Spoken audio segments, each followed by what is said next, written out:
views expressed on this program are those of the hosts, guests, and callers, and are not necessarily those of this station, its management, or other advertisers. You're listening to Transformation Talk Radio.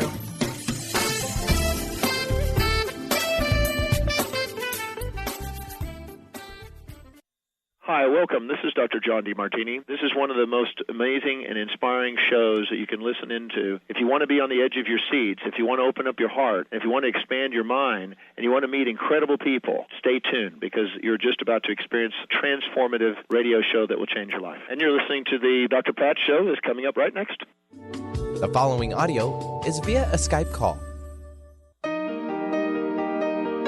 Welcome to the Dr. Pat Show. Talk radio to thrive by. Powerful, inspiring, and coming to you live, bringing you stories of people like you and me, busting through and living life full out. Get ready to dare to wonder what your life would be like if you knew you could not fail. Hey everybody, welcome to the Dr. Pat Show. As I said in the previous hour, all of us here at the Dr. Pat Show and Transformation Talk Radio, we want to express our heartfelt connection to all of you that are in Florida right now and in South Carolina, in Atlanta, in Georgia, especially the home of where my family is from. And I shared what my folks went through Andrew. So we have an up close and personal, heartfelt experience of what you all are experiencing. Just know you are in our hearts, you're in our prayers. And, you know, for all of us here, to all of you, we're on your team. Thank you so much for all of the emails and texts you've been sending us, but you are so important to us, and we'll make sure that the world doesn't forget you. Today, I am so thrilled to have Tim Freke joining us here today, internationally respected authority on world spirituality, best-selling author, 20 books. And, you know, it's funny because my publicist friend, PR agent, every time I do an introduction like this, she's saying, Pat, maybe that will inspire you. Maybe talking to Tim today will inspire you to get that one book out. But you know what? I love talking with him. And so why is it that the books, his journey, what he has said yes to in life, why is it that we all relate to this? You know, whether it's his pioneering work on a new philosophy of awakening, or whether it is today's show, we're talking about soul story, what? Evolution and the purpose of life. Well, here's the thing you want to know, is that if you're like me, you live in the space, or I live in the space of I don't know what I don't know. So when I come across a body of work, somebody like Tim who is in the world, changing the world, or at least giving us a new perspective to consider, this is what I will say. We are forever different. So what is it about us that can step out a little bit differently and perhaps consider something new, something fresh? Today, get ready, get ready, get ready. Get ready to understand what the power is in how we can experience the experience of deep awakening. And we're also going to tell you about a fabulous retreat coming up with Tim in LA, October 13th through the 15th. But that's just the tip. Tim, welcome to the show. It's great to have you here. It's really great to be with you. You know, let's talk about our teen years. We were kind of joking before the break a little bit, you know, having the names we have. But, you know, as a teenager, I had a little weirdo experience in my life. I now look at it differently. But so did you.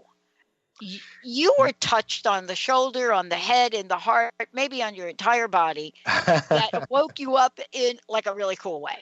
Yeah, I guess for me, for as long as I can remember, Pat, right back to, you know, my earliest recollections, life has always felt profoundly mysterious. Like something really significant is happening and I didn't know what it is. And it kind of amazed me that all the grown-ups seemed to go around as if they knew what life is, when clearly they didn't. And so I had this profound sense of questioning and wanting to find deep answers. And one of the things I would do is I'd go and sit on this hill which overlooked the small town I grew up in the West Country of England with my dog, and just sit there and think about these questions, these philosophical questions, really. And one day, and I was about 12 years old, something happened. And at that time, it was just something. Now I would say it was the first time that I spontaneously became deep awake. I felt a shift, a really profound shift in consciousness, one that has been the seed, really, from which everything in my life has come. And I entered for the first time a state which it's hard to describe. Many people have experienced it in some ways. The things which characterize it then and still now, as I re-experience it and share it with others, is that there's a profound sense of connectedness, oneness, you could say, with the whole of life. And with that sense of oneness, there's this all-embracing love. Like I remember as a child, it felt like, oh my God, the whole universe is vibrating with love. It's full of love. How did I miss that? And there were tears, and it was a very heart-opening experience, and a conviction which wasn't. It was kind of trans-rational, beyond any rational ideas, but a deep conviction that fundamentally this experience of life, despite all the terrible suffering, is fundamentally good, that something profoundly good is happening. And I knew that something important had happened. I didn't know what it was, and I came down from that hill. I don't know how long it lasted, probably not that long, but long enough. And I came down and started writing straight away, actually, about it. And in different ways, I've been exploring that in every way that I can ever since. And then now writing and getting to travel the world, sharing and guiding people to that experience. Do you find, Tim, that there is a change, and let me just call it this, for lack of a better way of saying it, a change in openness? And what I mean by that, a change in openness to become more awake and aware. Yes. Mm-hmm. Now, how widespread it is, it's really hard for me to tell, because if I was judging on the people I meet, there's a massive shift happening, and the world is going to be transformed by Wednesday. But I'm aware that the people I meet are self-selecting, and when I watch the news, it doesn't look like that. But in my actual experience, I think it is becoming easier and easier for not only are more people interested, more people being touched, but it's becoming much easier to experience this deep awake state. For instance, when I started teaching 20 years ago, mm-hmm. it seemed a really big aspiration to actually convey the experience. I could convey the ideas, I could let people touch it, but it felt really a big ambition to go. I could guide people to the experience. I have to tell you now, nearly every single person, if not every single person, who comes for a weekend retreat with me experiences this big love, this oneness directly for themselves in every cell of their body. I would not have believed that was possible. And that's because of this collective shift.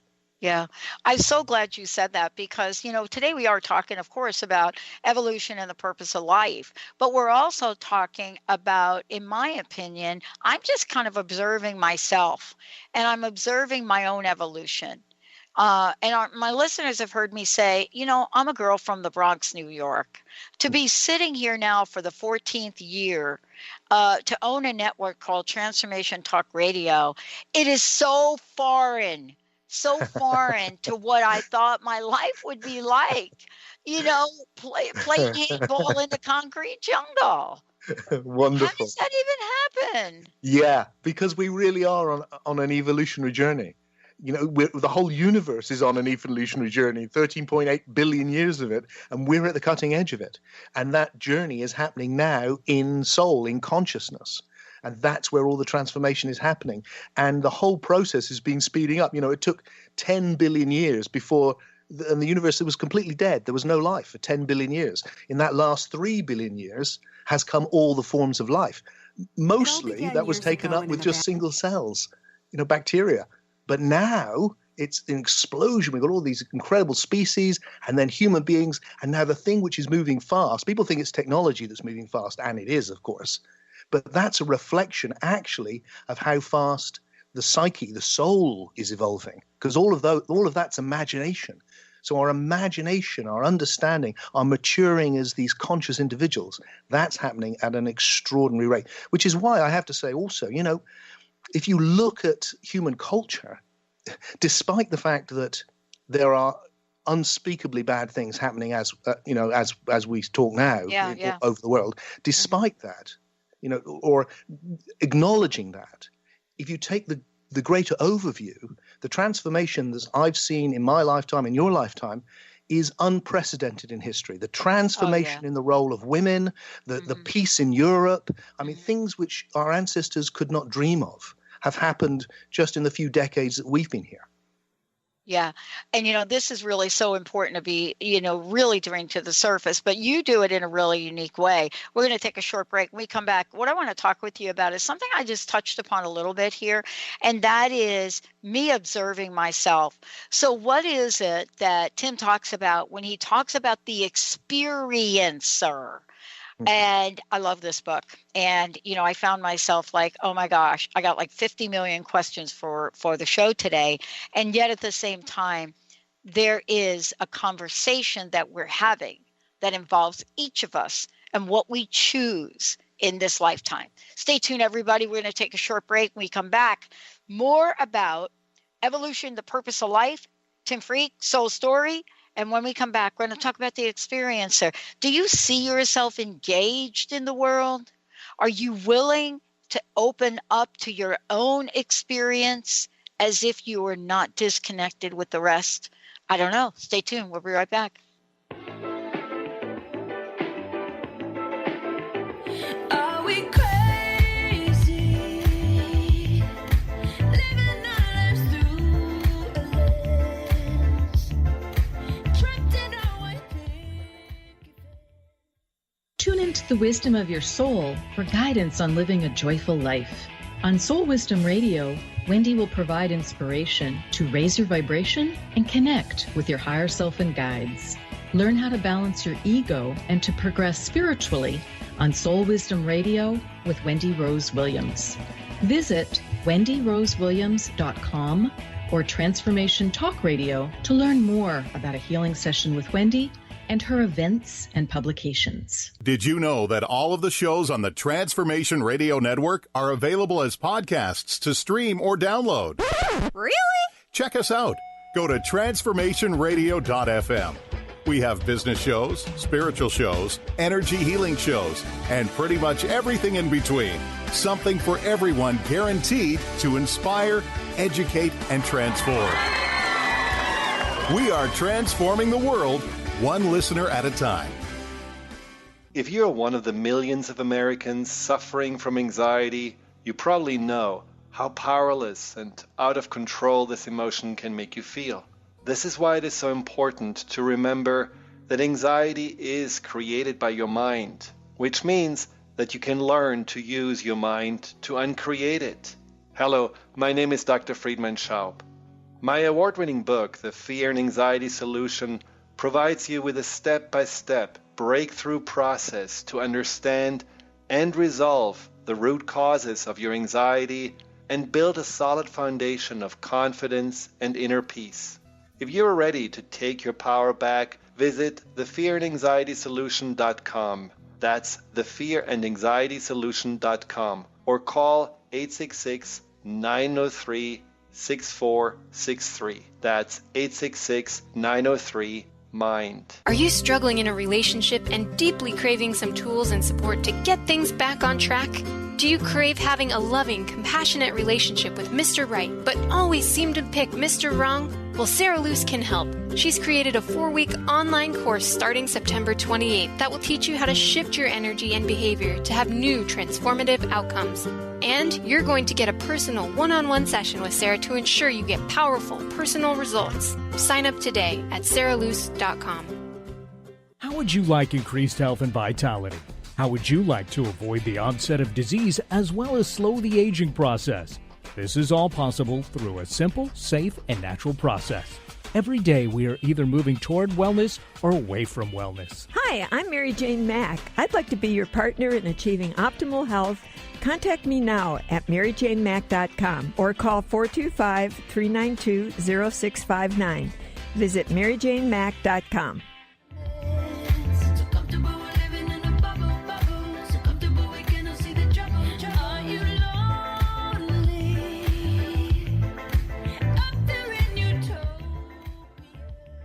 Hey, everybody. Welcome back. It's so great to have Tim joining us here today. Not only are we talking about like this incredible book, which I love, and I love the format of it because you know what it's like? It's like this thing that it was sitting here next to me and I was reading it and I could pick it up.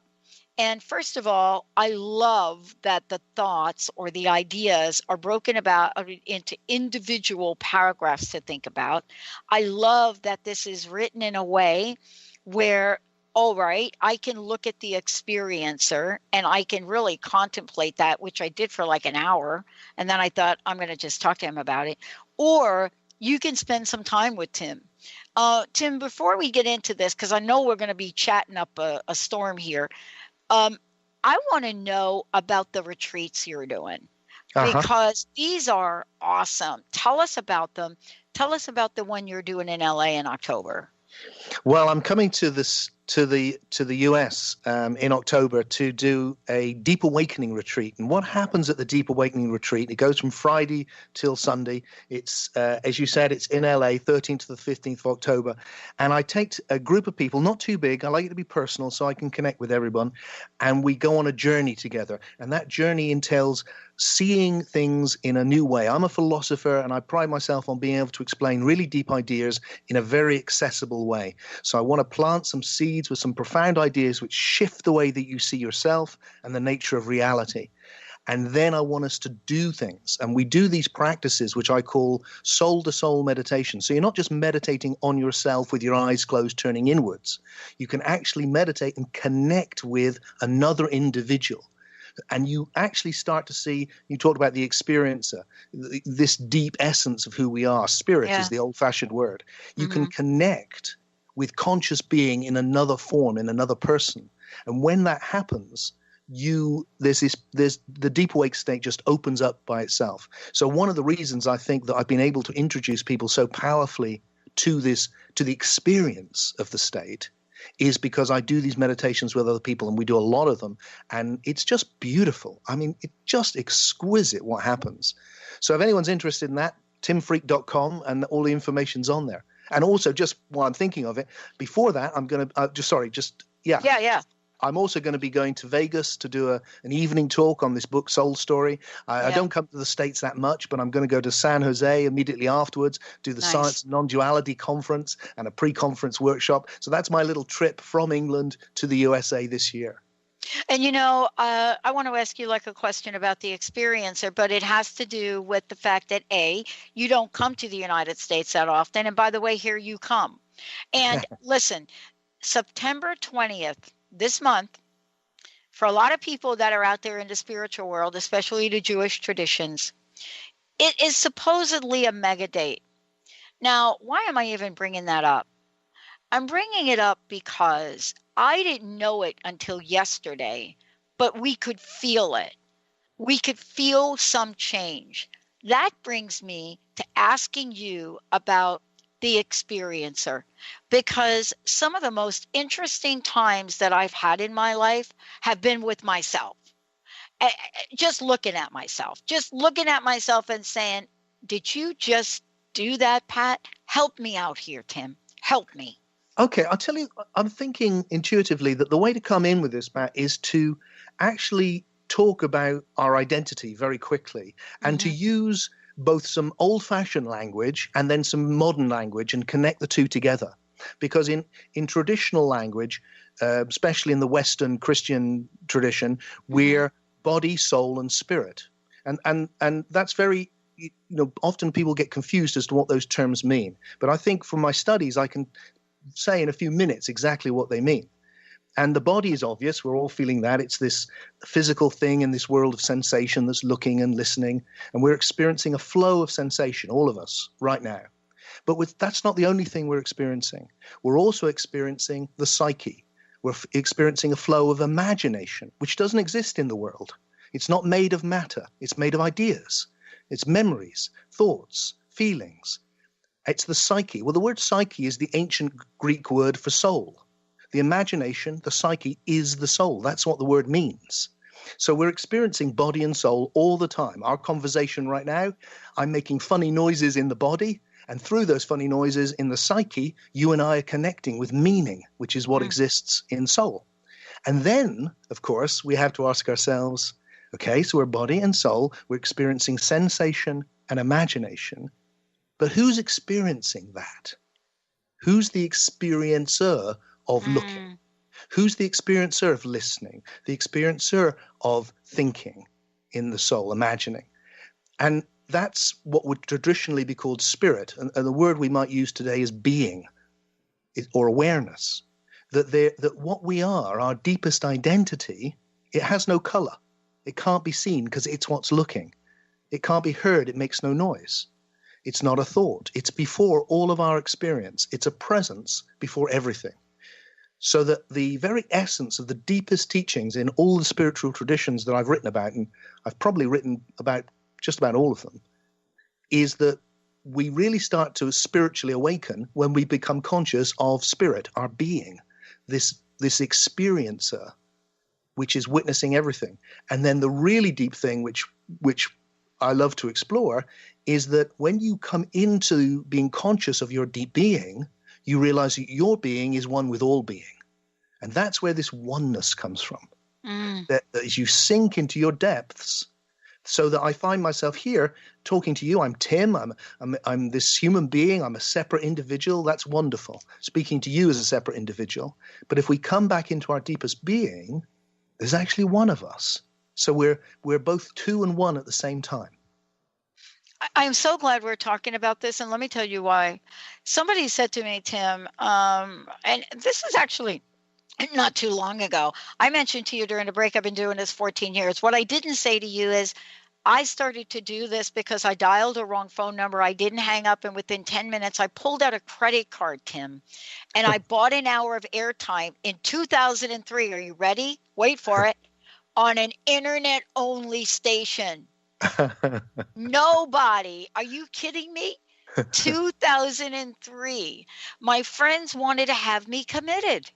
I'm serious.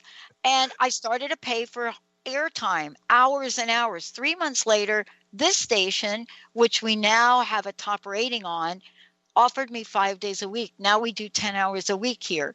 I now, in 2008, my own network, not because I laid it out, because somebody else couldn't meet a commitment, and I said, I'll do it. I need to ask you this question. I don't think I am an anomaly. I think every day, you and me, all of us, Benny, opportunities, possibilities show up. I want to ask you this question. As the experiencer and even beyond, what can we know? What can we learn to get tuned in to seeing them better? To seeing those opportunities and possibilities? Yep. You know, it feels to me that there's a weight to the past. In my book, I call it pastivity. There's a heaviness which can hold us back into habits. But the more conscious we are, and the more we become conscious of our own deeper essence, the more creativity we see. And that these two are constantly in play with each other. So my own experience, Pat, is that when I'm lost in the passivity, I just repeat, I don't see the new opportunities, I think I'm very limited. When I wake up and suddenly there's this spaciousness and I just see how free I am. And also the magic increases. You know, one of the great mysteries that I try to address in my book Soul Story is how can it be that life is so cause and effect on the one hand, so, you know, like the world that science investigates. But on the other, I have no doubt in my own experience and everyone I know, life is a meaningful story. That the things that happen to you are not random. That there's a patterns play themselves out. There's a sense of destiny or destination. Oh, this is a destination I needed to get to. And these things are real and can't be dismissed. So for me, the question is, how do they all coincide. But in terms of increasing them, then it feels to me that the waking up is the key. That's why I do these events with people, to help them wake up to the oneness, wake up to the love, not because I want to get away from the world by spiritually awakening, but the opposite. Because for me, the point of spiritually awakening is to come into the world, to engage with the evolutionary process more, to make the most of our individual lives, and to see why they're so significant. You know, I want to ask you this question. If you were you, Tim, what question would you ask yourself right now today on the show? Wow. I've never done that. That is the most asked that interesting question. Oh, my goodness. Oh, my goodness. Are we going to have to go to a break here? But no, seriously, I don't know where that question came from. I'd love to know. I think I would ask, why do you do what you do? Because it's the question I always want to ask everybody. Do you want the answer to? Can we do that when we come back from break? Because I want you to, I would love to know, because that question right there, OMG, I am so categorically looking at that for myself as well. Let's take a short break, everyone. When we come back, Soul Story, I'm actually going to give a copy of the book away. I hope we have more than one copy here. When we come back, going to give you lots of information. And then we're also going to talk about today, what happens when you do say yes to engaging in a retreat or work like what Tim's doing. You're going to hear my story about that, and I would love to hear yours. We'll be right back.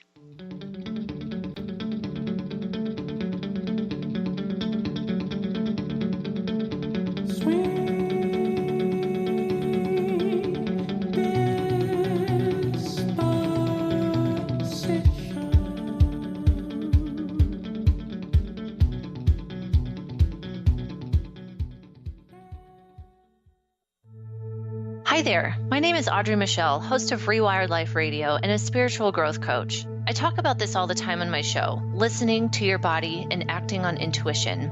What do these things even mean? Here's the thing. About 10 years ago, I figured out I was doing it all wrong. I mean, I wasn't unhappy, but was I really happy? And then life sent me a spiritual smackdown, like it does, because I wasn't listening to my best resource, my body and my intuition. I was living from a place of fear. I was stressed and I was in pain, and I seemed to be happily unhappy. Mostly I just didn't know what I didn't know. And what I didn't know was that my body and my intuition had all the tools I needed to live life as my best self. I'm sharing the tools I have learned over the last 10 years of my healing journey in my online class, Soul Awakening, beginning September 19th. Learn more. Go to audreymichelle.com/awaken. That's Audrey Michelle, spelled MICHEL.com/awaken. Get ready to experience Truth Talk Radio with host Deb Acker. Tune in to Truth Talk Radio each Wednesday at 3 p.m. Pacific on TransformationTalkRadio.com to illuminate the truth in your daily life as you experience life, love, and abundance from a whole new perspective. This hit show will leave you feeling lighter and bring you into a place of infinite possibilities every day in every way. Visit TruthTalkRadioshow.com for upcoming transformative topics and guests. What is a brilliant culture? And how do we create them? Why are they important? Claudette Rowley has created a breakthrough 5-step process to help you design a culture that is authentic, innovative, and successful. Learn how to create change with Cultural Brilliance Radio, the DNA of organizational excellence, and Claudette Rowley. To learn more or work with Claudette, visit ClaudetteRowley.com.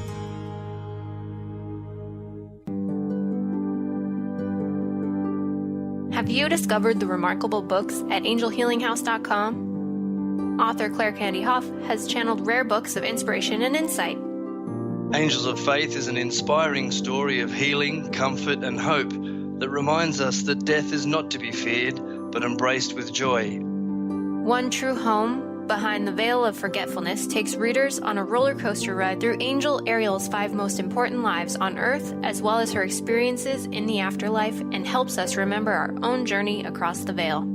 And Claire Candy's autobiography, I Am an Angelic Walk-In, which details the 2003 soul exchange that took place when Claire Candy walked out of her body and Angel Ariel walked in, creating heaven on earth for herself and others. To find out more about these wonderful books, visit angelhealinghouse.com today.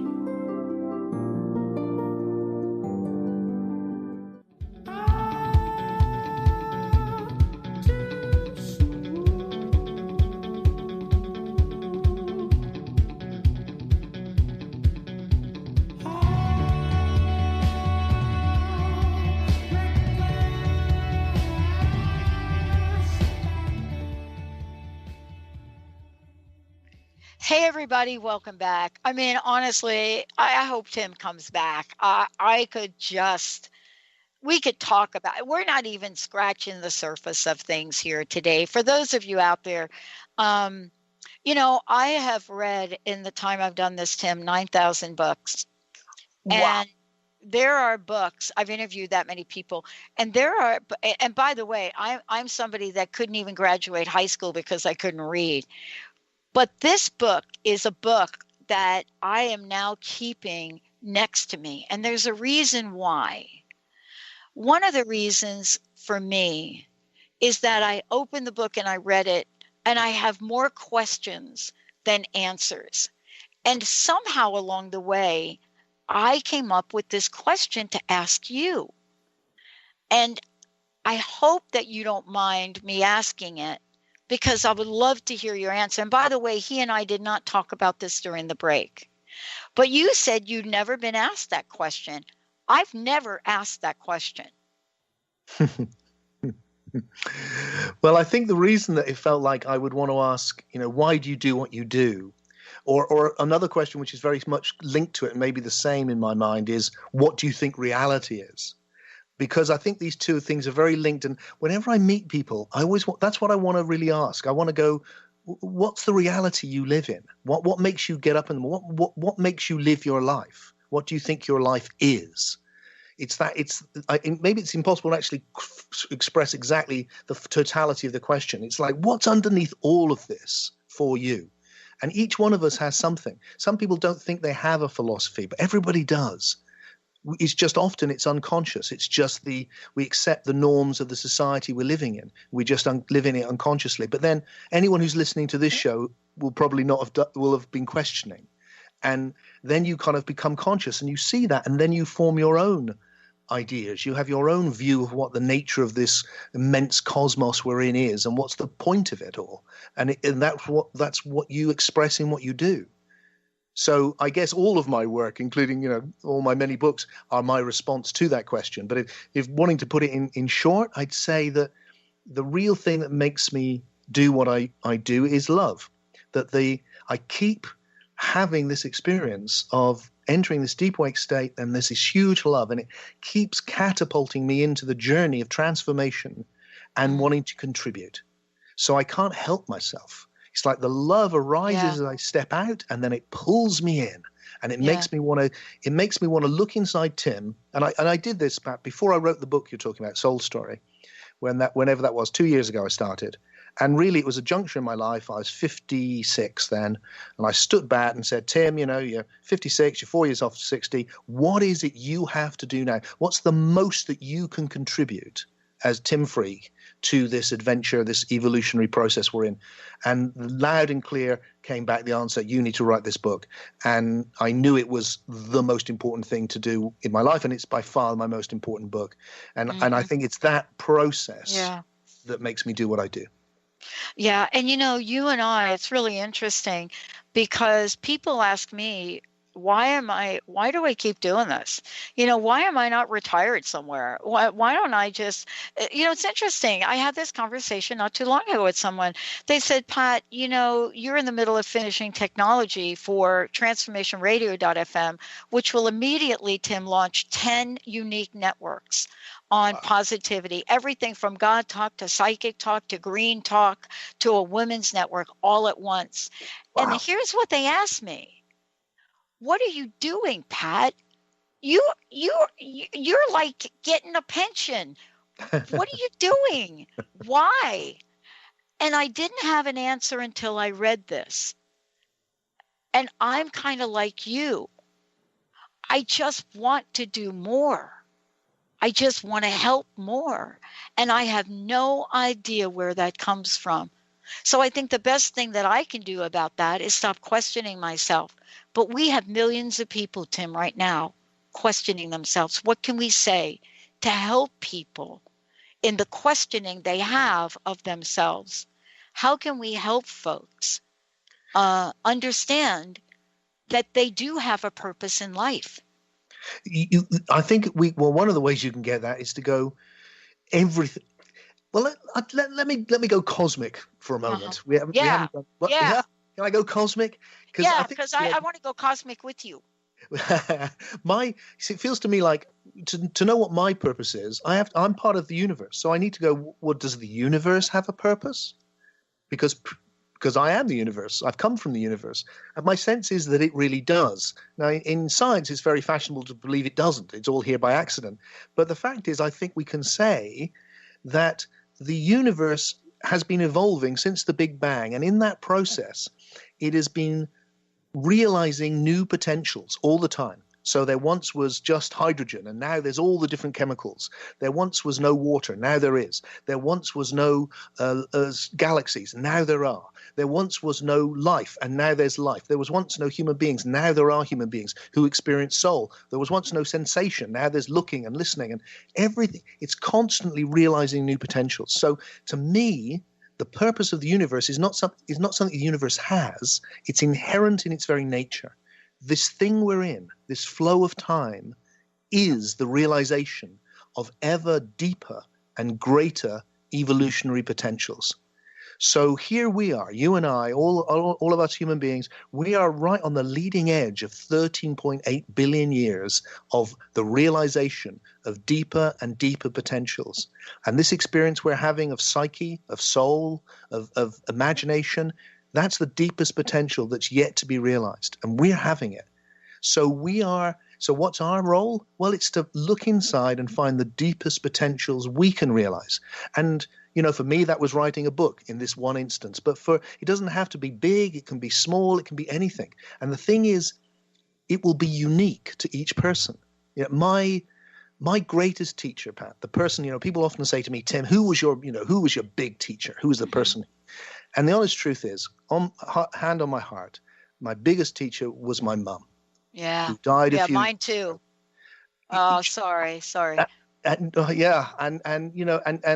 why she was and she wasn't a philosopher. She didn't read books. Well, she read my books because they were by me, but she wouldn't have read them otherwise. She would have loved them even on Train Spotting. It wouldn't have mattered, But she was just realizing her deepest potential, and that was just to be a being of love. She was just a little beacon of love, and everyone felt it. And she was just giving and giving in a totally unself-conscious, natural way. It's huge inspiration to me when I realized eventually, when I got old enough to actually realize what she was showing me, it blew me away. So that wasn't a big thing. She didn't write books or, she was a hairdresser, but nevertheless, in my view, she realized her deepest potentials. And what I would say to everyone is that each one of us can look inside and find that deep potential. And I suspect it will have something to do with love. Yeah, this is something that I think that when I think about this, and I shared a little story during the break with you, and I think about this, my mom taught me unconditional pure love before her death. My stepmom taught me tough love. Now, that's a term I don't use that often because I have my own definition of it. But in the end, it's love. In your book, you say, and I'm going to jump to this if we don't mind, and may have to skip the break, Benny.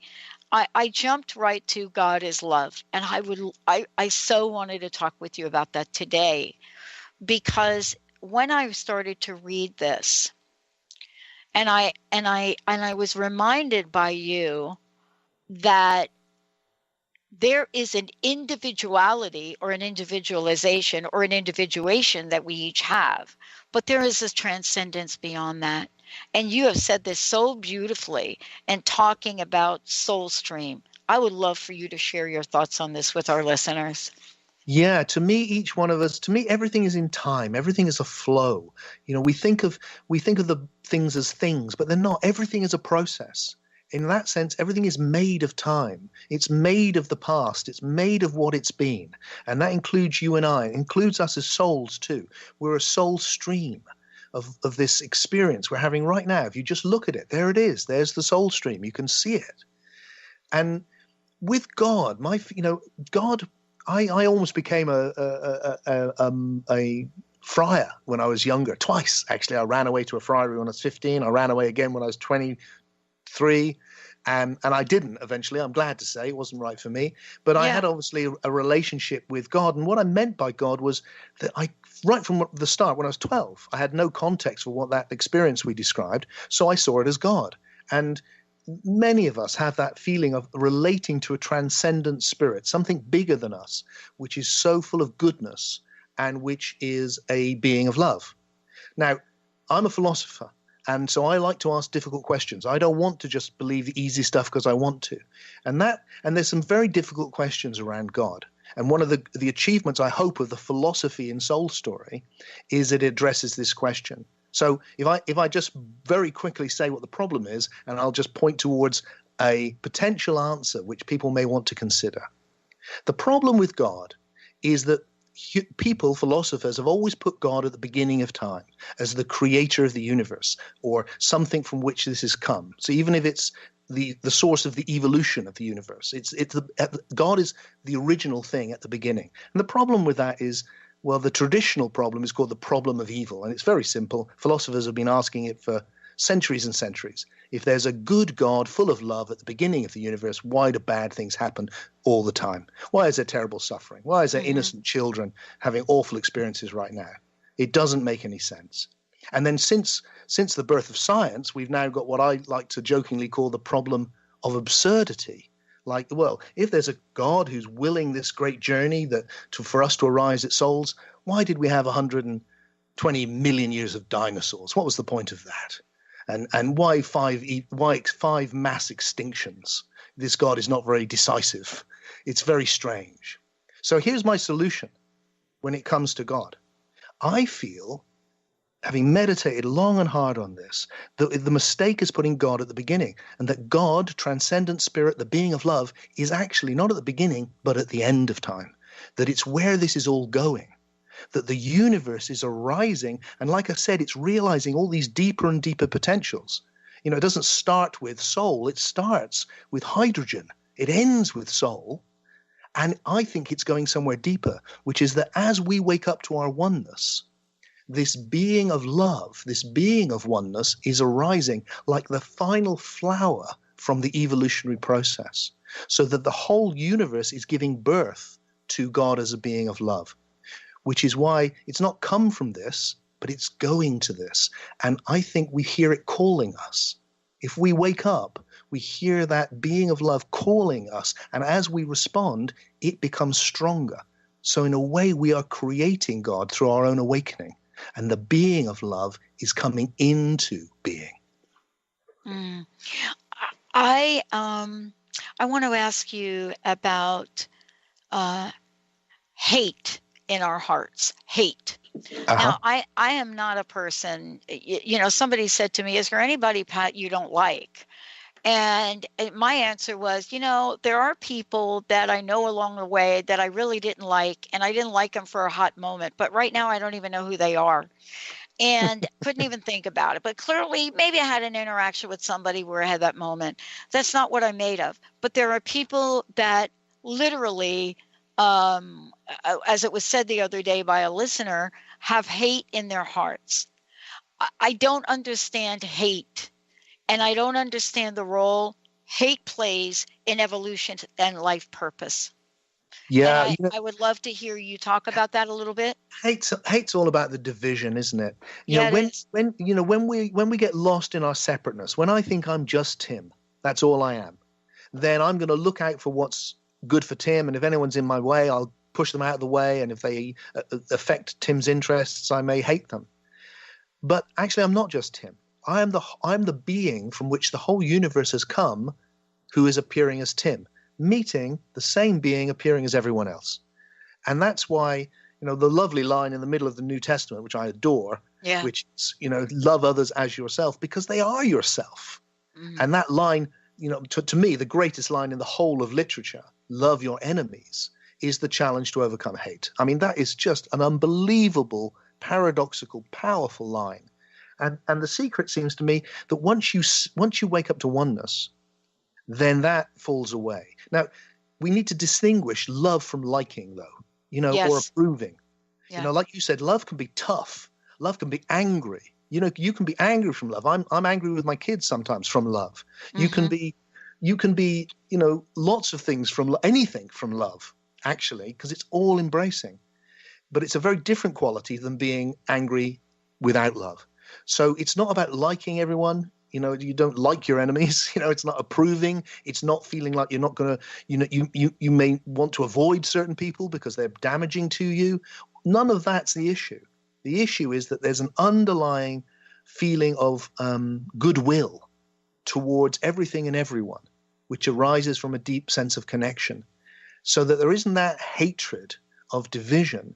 There's a wanting for things to work out well, even with those that you need to stay clear of because they're really not for you. And I think that's fine. We have, those people, it's good. I mean, no one in a abusive relationship should just stay and get walked over because of some misunderstanding of what love is. Yeah, I think that we are faced with some interesting challenges. And I was struck, somebody said to me, Pat, you've seen a lot of things in your life, and I really have. I mean, I never thought that I would see in my lifetime, Tim, some of the changes and the freedoms that people have strived for in this country, but all around the world. But let's just look at the United States for a moment. Move quickly to the place of a new set of freedom for people that didn't have it. Everything from, the civil rights movement to gay marriage, which isn't called gay marriage anymore, all of the above. And at the same time, juxtaposed or positioned with some actions to continue to separate people more and more. What is it that has to, from your perspective, what is it that we can learn about the multiverse to help us understand our very specific universe? Yeah, you mean why do things, the evolutionary process isn't linear, that's for sure. And things can go back. Right. and we need to be, the collective universal process isn't linear. Our own journey is not linear. I mean, I know from my own experience, it goes up and down and in and out, but the overall arc of history, of the evolutionary process, is undoubtedly towards the good. Even when there's, and I think that's true for us individually as well, even when we don't see it. Even though from time to time there will be periods where we're in the wilderness, I think collectively, certainly in the US and the UK, there's a sense that I have that things are going backwards a little bit at the moment. But it doesn't mean that the overall arc is going backwards, because overall things are much better than they've ever been. The biggest example is the most obvious one, Pat, which is you're a woman and I'm a man, and here we are talking together on the radio. In the majority of history, that's unthinkable.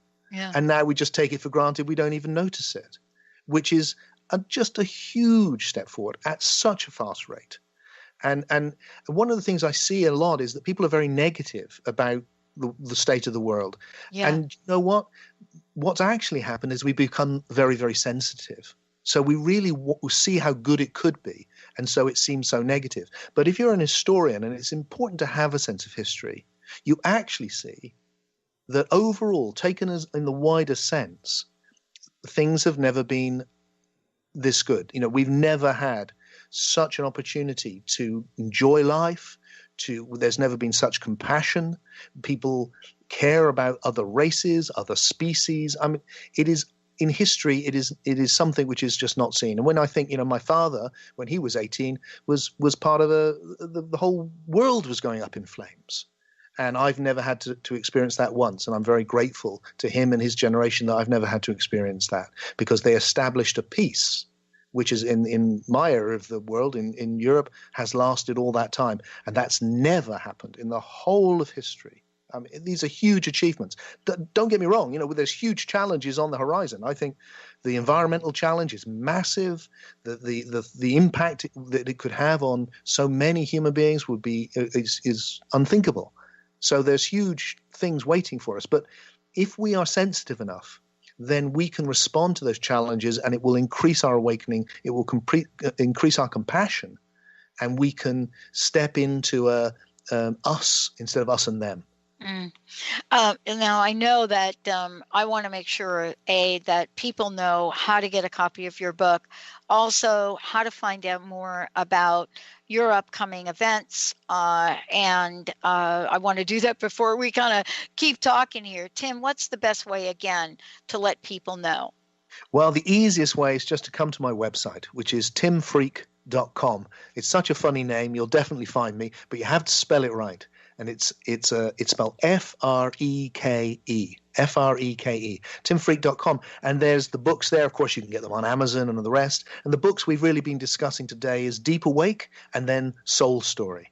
And my event is in October in LA, but of course I also do events all around the world, and I know people will be probably listening on the internet to this in many places as well as just in America. So check me out. There's lots of free video. I make as much free as I can do. There'll be interviews and talks and meditations that you can interact with, and you can contact me too.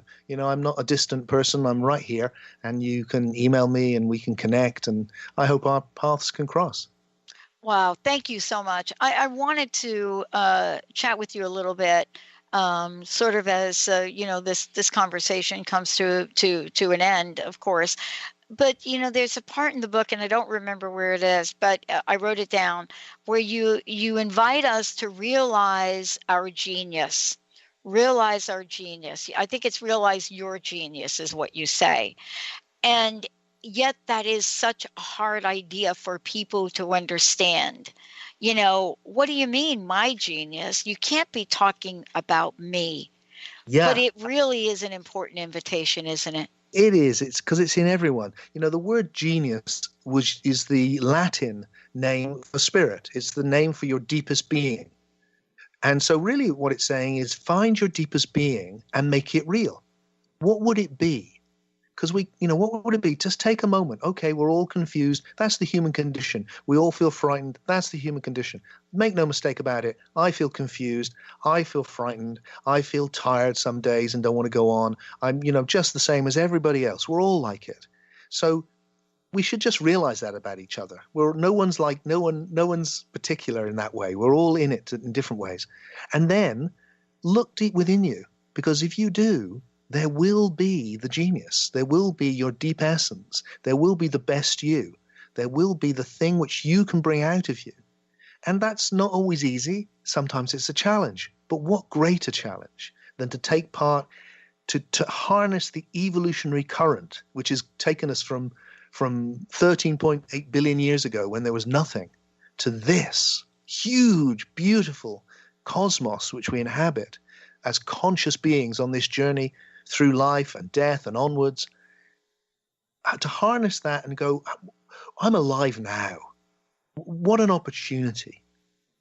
Why not grab that opportunity? Why not take the risk and just look within and find the deepest thing, and then to do our best to bring that deepest thing in each one of us individually and give it away to the world.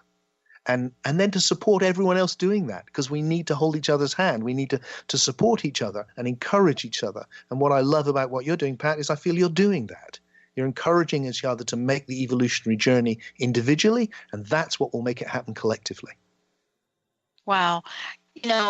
Thank you. I can't say enough about, your work, your message in the world, and what you're doing to help so many people realize their genius. One last question, Tim, and thank you so much.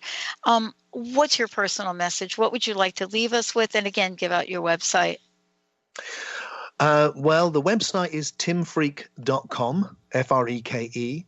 And, I've written this book. If you read Soul Story, it's a whole new worldview. It'll give you new ideas about time and soul and God and science and spirituality and how they fit. It's a whole vision. But you know what? That whole quite complicated and sophisticated, I hope, vision, arises really because of the simple insights that happen, that arise in me when I enter this deep awake state.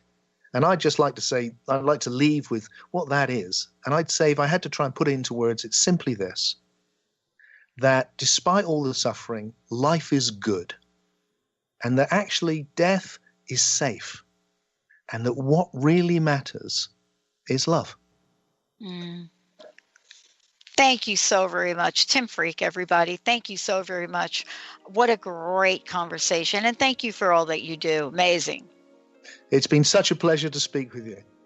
And for those of you out there, if you missed any part of this, please know that this will play again tonight. And you can listen to the archive on Transformation Talk Radio. And we're going to be giving a copy to Tim anyway. Thank you all for tuning us in, turning us on. We'll see you next time. Lights go out and I can't be saved. Tides that I tried to swim against brought me down upon my knees. Oh, I beg and plead, singing, come out of things unsaid. Shoot an apple off my head and a trouble that can be. The preceding audio was via a Skype call.